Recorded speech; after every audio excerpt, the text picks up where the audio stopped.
Napakasarap pakinggan yung katagang no one is above the law. No former president is above the law. No vice president is above the law. And no senators is above the law. Ito po ngayon ang pag-uusapan natin. Si Senator Rodante Marcoleta kasama po ng mga kanyang co-accused na sina Mike Defensor, Joseph Espiritu at saka si Aristotel Biray. Sila po ay arestado ng lahat ng ating Philippine National Police at sila po ay nasa kulungan na. Maliban po dito kay Rodante Marcoleta na ngayon ay nasa PNP General Hospital dahil po sa kanyang kalagayang pangkalusugan. Masaya ba kayo sa mga nangyayari ngayon, mga tol? Majority po ng mga Pilipino, ang nakikita ko po sa comments po ninyo, kayo po ay natutuwa na meron pong hustisya na nakikita po ngayon, maliban sa mga Duterte supporters dahil para sa kanila, ito po ay panggigipit at pamumulitika at pag-aalis sa kanila ng karapatan po nilang magsalita. Yan po yung paniniwala ng mga Duterte supporters. Pero sa majority ng mga Pilipino, napakarami po nating naniniwala na ito po ay isang proseso ng paghahanap po ng pananagutan at hustisya. Kaya personally, ako po ay masaya. Isa lang naman yung parte na ikinalungkot ko kahapon sa balita. Hindi para kaawaan si Mike Defensor, kung hindi yung kanyang anak na bata. No? Sa parte ng bata, ako'y nahahabag dahil yung kanyang ama makukulong. Pero hindi po para kay Mike Defensor. Ngayon, puntahan po natin ang mga balita sa nakalipas po na 24 oras. So, para tayong nasa GMA 7 ha. Ito nga po, makikita nyo po dito yung 4 na mugshot. Tinakpan na po yung kanilang mga mata pero sa iba pong kumakalat na mga mugshots sa internet, kitang-kita naman po yung kanilang mga mukha. Sina Mike Defensor mula po sa kaliwa, si Joseph Espiritu, si Rodante Marcoleta, at si Aristotel Biray. Yung baluyot pala na madalas kong nababanggit kamakailan, middle name po nito pong si Aristotel Biray.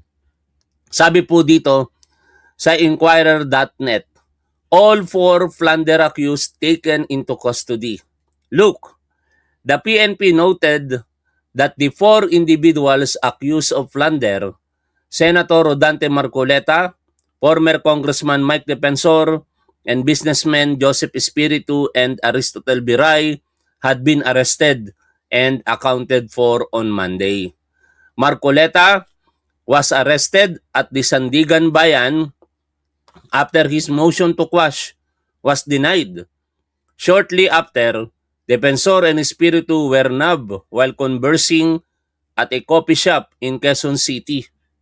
Meanwhile, Biray was caught at around 6:45 in the evening at a gasoline station in Quezon City. The non-bailable plunder charges stem from a 75 million pesos donation that Defensor, Espiritu, and Biray made to Marcoleta when the latter was a congressman, supposedly before his 2025 senatorial bid. Saklap, para sa mga nag-donate. Nag-donate na sila kay Marcoleta, nakasama pa sila sa nakakulong ngayon. Walang magagawa. Bakit ba naging napakabilis ng pangyayari para po kay Marcoleta at sa mga co-accused niya? Ito lang po kasi yung abogado na umaamin sa kanyang kasalanan. No? Indirectly inamin niya kasi na siya po'y tumanggap ng mga donasyon sa mga tao po na yan. At babalikan po natin, kahit magpaulit-ulit po ako dito, okay lang para sa akin. Ewan ko po, para sa inyo. Kung kayo po ay nagsasawa, wala po akong magagawa. Pero gusto ko pong ulitin bilang pagpapatotoo na hindi po ito gawa-gawa lamang. Ito po ay produkto ng pag-amin mismo nitong si Rodante Marcoleta. Utan po nila na napakarami kong kaibigan. Okay. Ang marami po sa inyo ay nasa harap po ngayon. Mm-mm. Nelson, alam mo, mga kaibigan ko, nagbigay sa akin talaga. Mhm. Alam mo, pakiusap lang nila. Isa lang. Aha. Tanggapin mo ang tulong namin sa'yo. Okay. Congressman ako noon Kong, kami po ay naniniwala na karapat dapat kang makarating sa Senado. Tanggapin mo ang laganto. Marami sila. Mhm. Isa lang ang kanilang pakiusap sa Ano akin. po yun? Sana wag mo na kaming i-disclose ang identity. Sa napakaraming mga reasons. Mhm. Wag daw i-disclose sa napakaraming mga reasons. Pero nung naipit lang siya ng bahagya, aba, ikinanta kaagad yung tatlo. No? Sabi ni Senator Ping Lacson, malamang sa malamang marami pa yan. At ako'y naniniwala po doon. Maswerte na lamang yung iba pang mga nag-donate dito kay Marcoleta na hindi sila pinangalanan ni Marcoleta. Kaya kung ako doon sa tatlo, kay Defensor, kay Biray at saka kay Espiritu, mabubuisit ako dito kay Marcoleta eh. Naturingang abogado, hindi iniisip yung mga sinasabi. Ito tuloy, naswak sila ngayon sa oblo. Maaaring halimbawa, yung kumpanya niya ay baka makita ng administrasyon. Mhm. Tinulungan mo si baka ipitin. Aha. O kaya naman nagtatrabaho sa gobyerno, may mataas na katungkulan. Kasi may mga kaibigan naman ako talaga. Mhm. Pero Papa- pwede ba yun, Sen? Na hindi mo i-disclose? Kaya nga, pakinggan mo muna Okay, ako. sige. Nile-let down ko yung predicate eh. Di ba? Excited ka talaga Excited eh. ako eh, kasi Oh. nakapuntos na Okay, eh. ito lang ang kanilang pakiusap. Oo. Kasi nga kailangan igalang mo yung kanilang pakiusap. Tinulungan ka eh. Mm-mm. Nagtiwala sa iyo. Gusto kanilang manalo. Oo. Karapat dapat ka sa Senado. Okay. Ang pakiusap ko lang, halos ganun ang sarili ka na. Oo. Huwag mo na i-disclose ang identity ko. Okay. Okay. Pero talagang tinulungan nila ako. Iba't ibang mga kaparaanan, iba-ibang ganito, iba-ibang halaga, ibang ganyan. Mm-mm. Ngayon, kapag ka naglagay ako ng figure sa contribution, Mm-mm. mapipilitan akong mag-disclose ng pangalan nila. Alam mo kung bakit? Mm-mm. Merong kaakibat na kung tawagin ay deed of acceptance of donation. Di ko maiwasan talagang hindi matawa mga tol kapag binabalikan ko po yung pag-amin na yan ni Rodante Marcoleta eh. Kasi akala mo nung nagsasalita siya na ito, nung mga panahong iyan, talagang hindi niya bibitawan yung identity ng mga donors niya. Pero pinatawag lang ng COMELEC. At sa posibilidad na kasuhan ng election offense, siguro nataranta ito, hindi niya naisip na yung paggamit niya ng Peñera Doctrine, pag-amin sa donasyon at pagdisiwalat ng mga pangalan na nag-donate sa kanya, mauuwi ito ngayon doon sa isang kaso na I do not know kung alam niya ba o nalimutan niya lamang. Kasi abogado ito. 'Di ba? Ang presumption, dapat alam niya yung mga umiiral po na batas. Dahil po sa pag-amin niya na yan, nauwi tuloy dyan po sa pinag-uusapan po nating kaso kung saan silang lahat ay arestado. Ano ba ang kalagayan ngayon nitong si Marcoleta? Dito po sa balita ng ABS-CBN News kanina lamang, nakalagay po dito, dinala sa PNP General Hospital si Senador Rodante Marcoleta matapos ireklamo ang pananakip ng dibdib at mataas na blood pressure, makaraang arestuhin sa kasong plunder. Ayon sa DILG, kinakailangang sumailalim ang senador sa mga medical examination para matiyak na fit at pwede na siyang ibiyahe papunta sa detention facility. Basahin po natin yung sinabi po dito nitong si John Vic Remulla, no? Sabi ni John Vic Remulla, 72 or 72 years old na po si Senador Marcoleta. Hindi lang po simpleng blood pressure at heartbeat ang kailangan gawin sa kanya. Marami pa po siyang test na pagdadaanan katulad ng mga ECG at iba pa para sigurado ang kanyang fitness.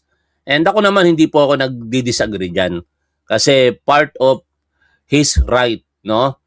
Karapatan po yan ni Rodante Marcoleta na mabigyan ng sapat na pagtuon sa kanyang kalusugan habang pinagdadaanan po ang mga prosesong ito ng kanyang legal battle. At ano pa, ang sinasabi po diyan, ito po, pakinggan po natin. Mark. Pwede mahigpit na nakamonitor ang Philippine National Police sa kalusugan ni Senator Rodante Marcoleta na nandito pa rin ngayon sa PNP General Hospital.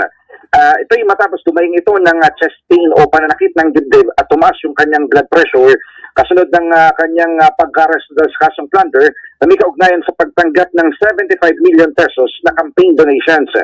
Ayon sa Department of Interior and Local Government, dahil 72 years old na, kinakailangan munang matiyak na fit si Marcoleta bago matukoy kung pwede na itong ibiyahe papunta sa detention facility.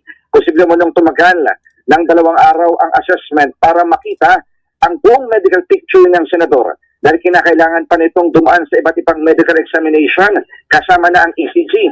Nakasalalay naman sa mga doktor ng PNP General Hospital kung kailan ihaharap sa Sandigan Bayan si Marcoleta para sa kanyang return of warrant. Pagkatapos naman ng return of warrant ay sa kanya sa dadalhin sa Quezon City Jail sa Payatas. Sa ngayon, Oli, nakipag-ugnayan tayo sa PNP General Hospital, gayon din sa Public Information Office, kaugnay sa pinakahuling kalagayan ng senador. Pero sa mga oras ito ay wala pa silang update no, na ibinibigay. Pagdating dun sa seguridad, normal naman no, yung nakita nating pagbabantay dyan ng mga polis sa palibot ng PNP General Hospital. Sensya ka na, Mark, hindi ko na nasundan kahapon. Ano bang balita naman doon sa isa pang na-arresto, si dating Congressman Mike Defensor? Ano balita sa kanya? Kahapon ay sumalang na rin sila sa booking procedure at na sa ilalim na rin yun sa return of warrant. Kahapon yung ating pagkakaalam dyan. Tapos ang latest, dahil kagabi merong impormasyon no, mula sa CIDG tayong natanggap din na yung pang-apat na kasama doon sa merong warrant of arrest dito sa kasong plunder no, na may kinalaman sa campaign donation sa Senador Marcoleta ay naaresto na rin. Ito yung si Aristotel Baluyot Geray, 55 taong gulang at isang negosyante. Siya ay naaresto kagabi sa bisa ng arrest warrant sa isang gasoline station sa kabaan ng Boni Serrano Avenue dito lamang sa Quezon City. So ayun, ito ay yan, meron na rin siyang mugshot na inalabas ang CIDG at yan ay nakatakda na rin para sa return of warrant at ilagay dun sa kanyang piitan o detention facility para makasama pa yung ibang mga akusado doon sa kaso.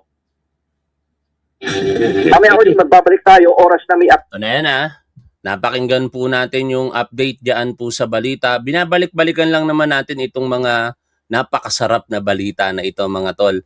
Pero sa isang banda, medyo meron pong malungkot na balita. No? Sa larangan po ng sports, maisingit ko lamang po ito mga tol sapagkat si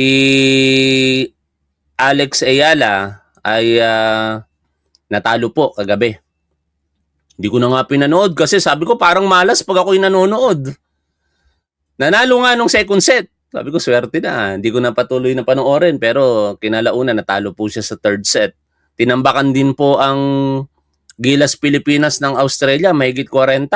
Kaya sa larangan ng sports, malungkot po ang Pilipinas. Pero masaya pa rin naman para kay Alex Ayala sapagkat siya po yung kauna-unahang Pilipino na nakarating po sa ganong kataas na level o stage po ng sports ng tennis sa Wimbledon. Wimbledon. Tama ba yung pronunciation? Anyway, balik po tayo dito po sa pinag-uusapan po natin balita. Meron pong pakiusap ang Sandigan Bayan na maging kalmado po ang publiko kaugnay po ng pagkakaaresto kay Rodante Marcoleta.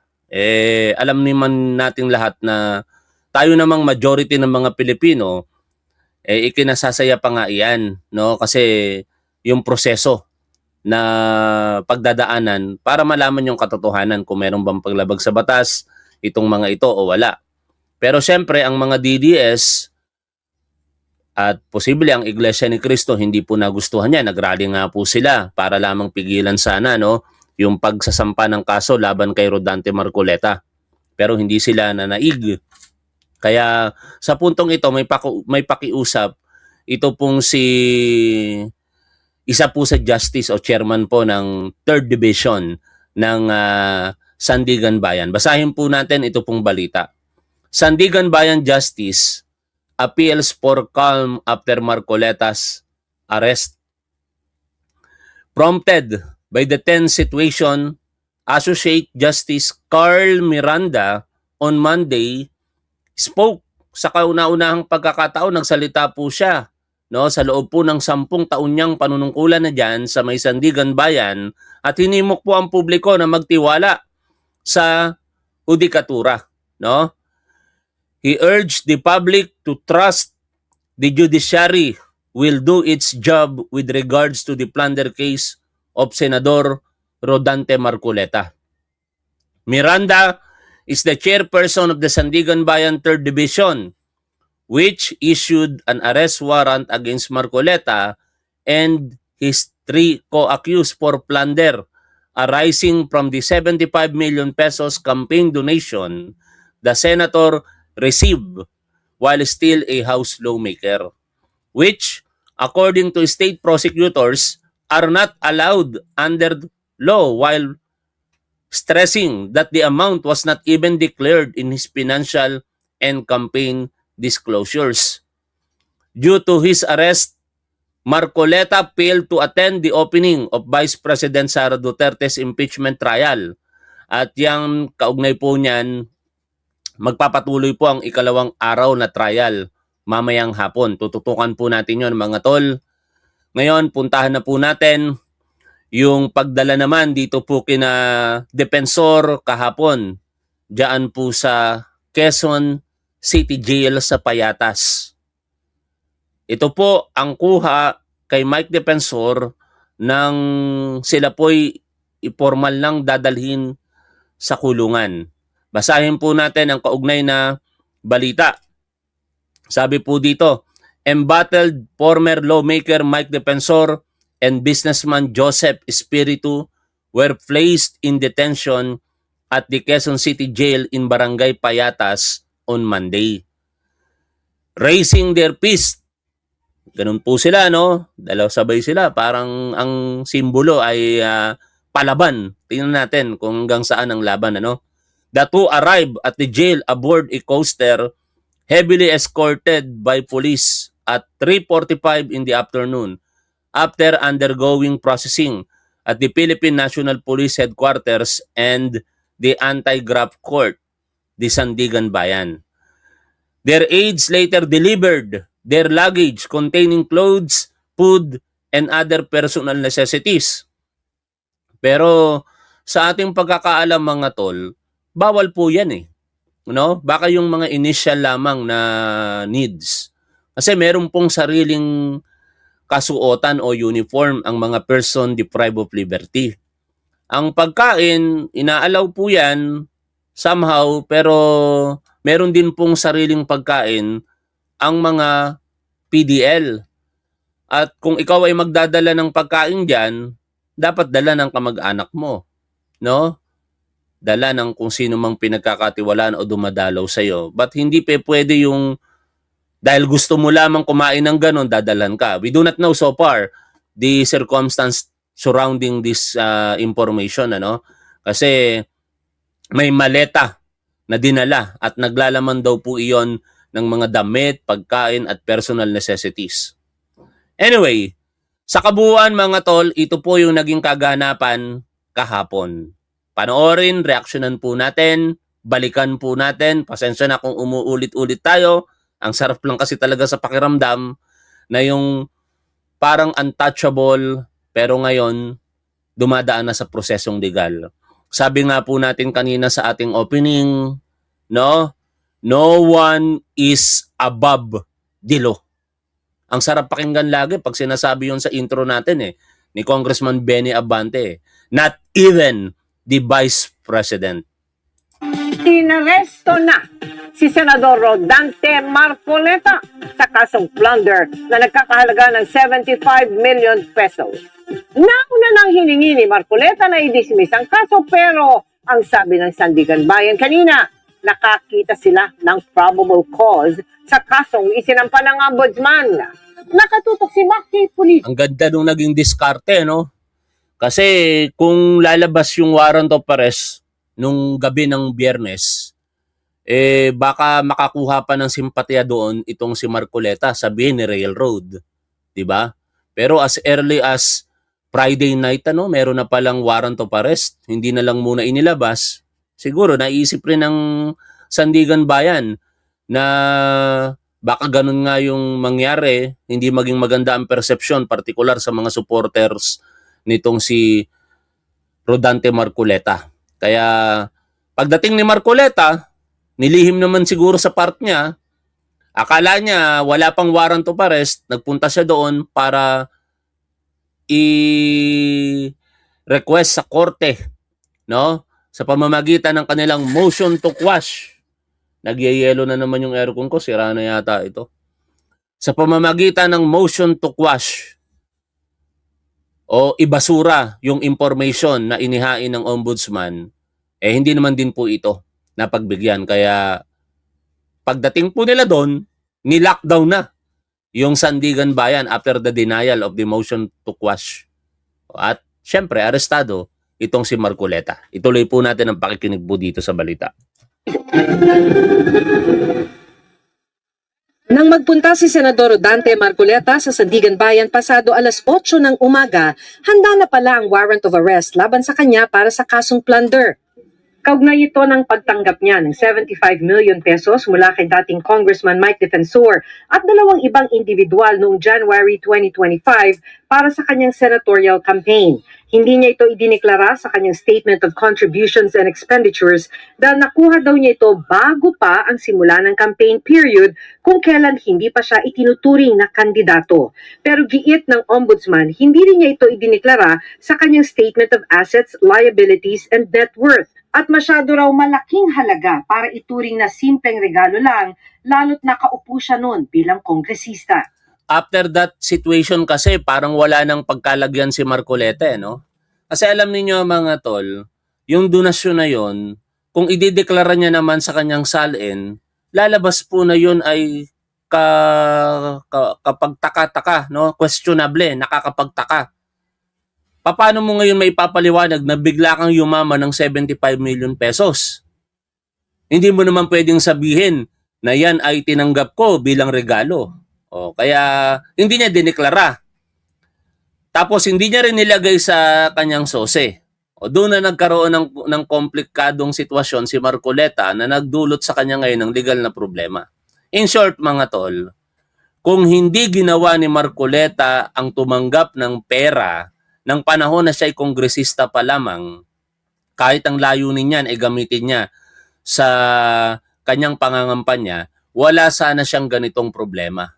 O kaya kung naging makatotohanan siya, pagtanggap niya, ang pinaka-best talaga nito mga tol sa totoo lang, dapat nag-intay siya ng February kung inisip niya yung ginagawa niya bilang isang abogado. No? Kung maibabalik ang panahon, dapat ganun ang ginawa ni Marcoleta. O mga kaibigan, sandali lamang. Kasi bilang abogado, alam ko na magkakaproblema tayo kapag tinanggap ko ngayong January 2025. Sapagkat hindi pa ako opisyal na kandidato. Ako'y kongresista pa.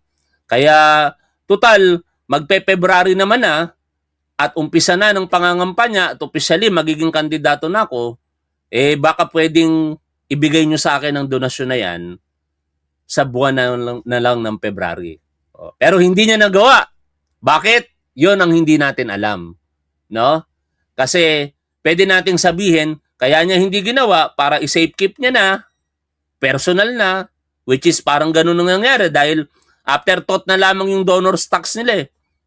Nung nasiwalat na yung kontrobersiya, saka na lamang po sila nagbayad ng donors, di ba? Donors tax. Anyway, lahat po yan ay spekulasyon na lamang, pero ang pinakapunto, hindi mangyayari kay Marcoleta ito kung sinunod niya ang batas. Mag-isang dumating si Marcoleta para sa pagdinig sa inihain niyang motion to quash o pagbasura ng kasong plunder. Kasabay nito ang motion na huwag munang mag-issue ng warrant of arrest. Pero sa hearing, sinabi ng mga hukom ng Sandigan Bayan 3rd Division na Biyernes pa ng gabi, handa ang warrant of arrest. Hindi lang daw ito inilabas dahil pa weekend na. Maliban kay Marcoleta, ipinaaresto rin ng korte ang 3 kapwa-akusado niya, kabilang si dating Congressman Mike Defensor. Ayon sa mga hukom, pinagpuyatan nila ang mga dokumento at ebidensya at nakitaan nila ito ng probable cause o posibilidad na may naganap na krimen kaya nag-issue na ang korte ng warrant. Ganun pa man, pag-aaralan pa rin daw ng korte ang motion to quash na inihain ni Marcoleta. Let me stress, yung warrant of arrest does not constitute a determination of guilt. Hindi pa guilty yan. All the accused continue to enjoy the constitutional presumption of innocence. Yan, tandaan po natin yan mga tol. Sa court of public opinion, maaaring tayo sa atin, guilty na itong si Rodante Marcoleta. Pero tandaan po natin, meron pong batas. Sabi nga, no one is above the law. Hindi lamang po ito aplikable para sa mga akusado ngayon, considering sa kanilang mga posisyon at yaman. Aplikable din po iyan sa persepsyon ng publiko, sa atin lahat. No one. Hindi po pwedeng dahil lamang gusto ng majority ng mga Pilipino ngayon na makulong si Rodante Marcoleta ay mangyayari na. Lahat dapat dumaan sa due process. Ano ba yung essence ng due process? Dalawa lang ang dapat nating tandaan diyan lagi. No? Yan po ay pagkakataong madinig ang iyong panig. No? The notice and the right to be heard. Maipaalam sa iyo kung ano ang kinakaharap mong problema at mabigyan ka ng pagkakataon na ilatag ang iyong mga kasagutan tungkol sa problema na yan. Basically, yan po yung pinakamadaling pangunawa para po sa tinatawag na due process. At tandaan natin, katulad ng sinasabi po dito ni Associate Justice Carl Miranda, ang chairperson ng 3rd Division ng Sandigan Bayan, lahat po ng akusado ay pinagpapalagay pong inosente hanggat hindi po ito napapatunayan ng walang halong pag-aalinlangan sa isang paglilitis. At in this case, gagawin po iyon ng 3rd Division ng Sandigan Bayan. And probably, kahit mapag-alaman nila na may kasalanan ng walang halong pag-aalinlangan itong mga akusado, may pagkakataon pa rin yan na iakyat sa Korte Suprema. No? Kaya hintayin po natin ang magiging resulta ng paglilitis po na ito kina Marcoleta. At sa huli, yun ang paniwalaan natin. Although, uulitin ko lamang, sa Court of Public Opinion, maaaring guilty na ito pong si Rodante Marcoleta et al. Until their guilt is proven beyond reasonable doubt. Pagkatapos ng hearing, dinala muna si Marcoleta sa opisina ng Clerk of Court ng 3rd Division bago binalik sa sala ng korte kung saan isinilbi ang warrant of arrest. Doon na siya sinundo ni Interior Secretary John Vic Remulla at PNP Chief Melencio Nartates Jr. para dalhin sa Camp Crame para sa booking process. Paglabas ng korte, nagbigay ng pahayag si Marcoleta. Ako ay personal na nagpunta dito sa Sandigan Bayan dahil yung aming motion to quash at saka yung kalakip na motion to defer the issuance of a warrant of arrest ay kinalendar nila kagad for hearing. Itong ganito. May nagtatanong, bakit may wig pa din sa mugshot si Marcoleta? Sasagutin po yan ng Secretary John Vic Remulla dito po sa balita. Nga sa umagang ito. Ngayon, napakagandang indikasyon yon na umiral ang ating mga batas. Ang sabi ng Sandigan Bayan, meron na silang determination of probable cause. Kaya sila nag-issue ng warrant of arrest. Igalang natin yun. Kaya meron naman kaming motion to quash, pinagbigyan naman yon. At alam ko naman yun ay bibigyan taan pa rin. Pagpunta ko rito, inaasahan ko na lahat ang mga prosesong gagawin ng korte. Kagaya ng sinabi ko sa inyo, ako ay hindi magtatago, haharapin ko ang batas, ang asunto, sangayon sa pagkakaintindi ko sa mga batas natin. Kaya kailangan pong Sa parting iyan, pinapasalamatan kita, no? Senador Rodante Marcoleta, kasi literally, merong kang bayag at kaya mong panindigan ang iyong sinabi. Hindi katulad ni Senator Bato de la Rosa na nagkandarapa pa sa hagdanan at kinalaunan tumakas at ngayon nagtatago, hindi kayang panindigan ang kanyang mga sinasabi. Yon ang pinagkaiba ninyo ngayon dalawa. Ikaw, somehow may paninindigan na ikaw ay haharap sa problemang legal na yan, samantala yung nagmamatapang dati ay siya pang naduwag, walang iba kung hindi si Senador Bato de la Rosa. Ng proseso, Na i-deny ang motion to quash. Pagka-aresto kay Marcoleta, nag-post sa Facebook ang kapwa-akusado niyang si dating Congressman Mike Defensor. Kami na lumalaban sa korupsyon ang nauna pang nakulong sa isang kasong walang batayan. Bago magtanghali, sinabi ni Secretary Remulla na inaresto na rin Mali po yun no? Sa paniniwala ko. Hindi po totoong walang batayan Ang sisihin mo si Rodante Marcoleta, Mike Defensor. Kung hindi umamin si Rodante Marcoleta, wala sanang batayan. Kung meron mang batayan, mahihirapan ng ombudsman. Hindi ganito magiging madali para sa ombudsman na hilingin sa korte, nakasuhan na at labasan ng warrant of arrest itong si Rodante Marcoleta at kayong tatlo. Kung hindi umamin si Rodante Marcoleta, Mike Defensor, wala sana kayo dyan ngayon. Baka perhaps sa mga susunod na panahon pa, pero matagal ang magiging proseso. Ang problema, umamin siya Yung pag-amin niya na yun mismo ang ebidensya laban sa inyo. si Defensor at negosyanteng kapwa-akusadong si Joseph Espiritu habang magkasama sila sa isang coffee shop sa Quezon City. Pero sa isa pang Facebook post, sabi ni Defensor, sumuko sila, hindi inaresto. Matapos ang booking process sa Camp Crame, dinala na sina Defensor at Espiritu sa Sandigan Bayan para sa return of warrant. Iniutos din ng korte na idetene ang dalawa sa BJMP male dormitory sa Payatas, Quezon City. Sa amin pong pagkakakulong ay hindi na po kami makakapagsalita sa korupsyon. Nababahala raw ang korte sa mga kumakalat na maling impormasyon, kaya't sa pambihirang pagkakataon ay nagbigay sila ng pahayag. Iginiit ni Associate Masingit ko lang ito. Ngayon ako nako-curious kung anong mangyayari doon po sa mga marites. Kasi alam naman natin na ang pumupondo sa mga marites, isa po dyan si Mike Defensor. No?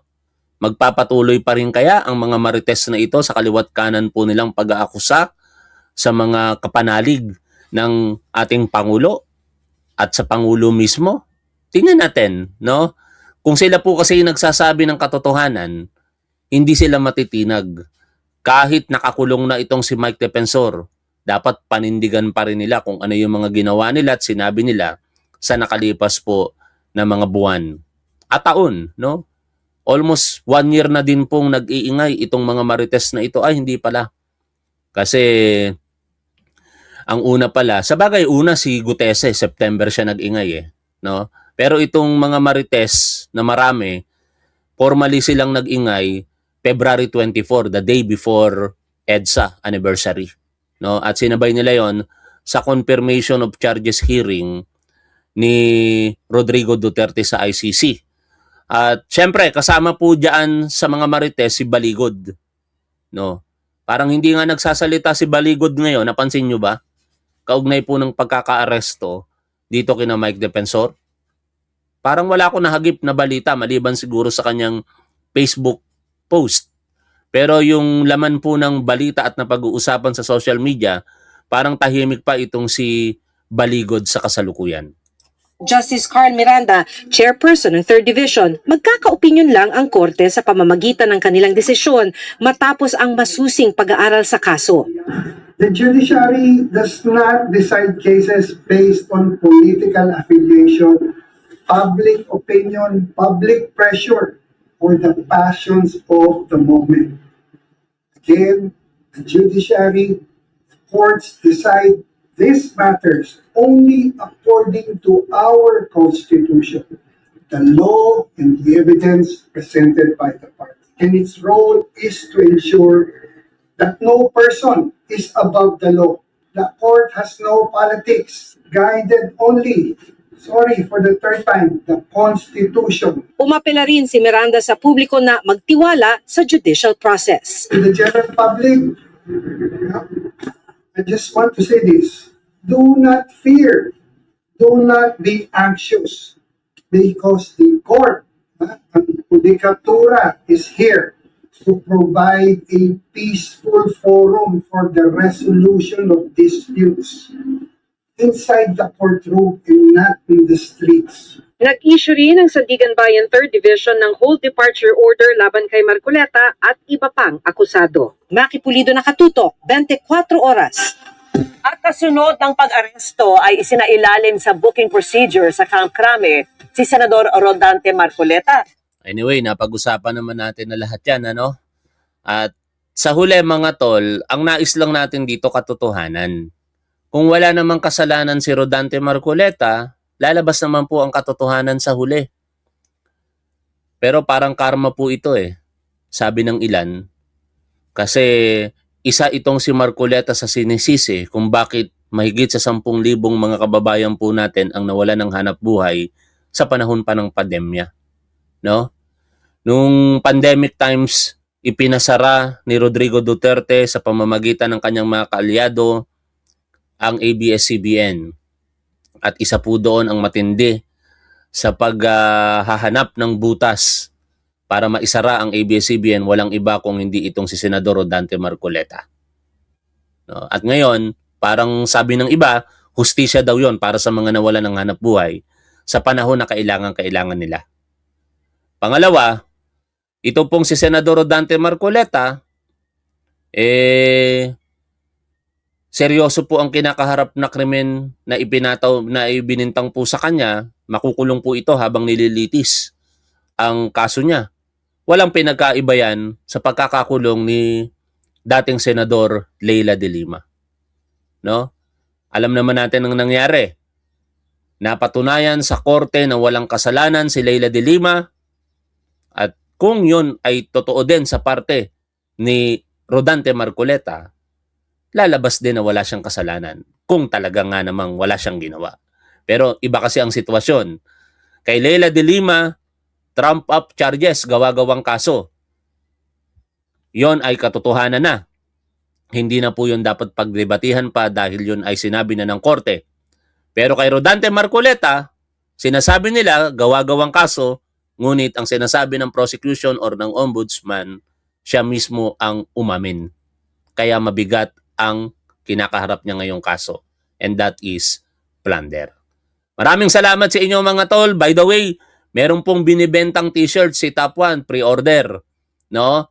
Kasi mas makakatipid sana kung marami, pero kung hindi naman, ganun talaga. Yung price, pasensya na kayo, mahal ang pagkakagawa. Kaya para po sa regular cotton, 550 pesos. Sa premium cotton, 650 pesos. Huwag po kayong bibili kung hindi po kaya. Magpaparapol po ako ng t-shirt dito. Abangan nyo na lamang. No? Tumantabay lamang po kayo sa ating programa, baka kayo po manalo. Pero kung kaya nyo naman, sana suportahan nyo po yung business ni Top Wife. Kasi kay Top Wife po yan. Siya po ang makikipag-usap sa inyo. Ililink ko lamang po sa comment section kung paano nyo po makakausap si Top Wife hinggil po sa business na yan. No? Maraming salamat mga tol. Hanggang dito na lamang. Shoutout po sa inyong lahat. Lagi po nating tandaan kung ano ang tama at dapat doon po tayo. Keep safe. See you always. Bye for now mga tol.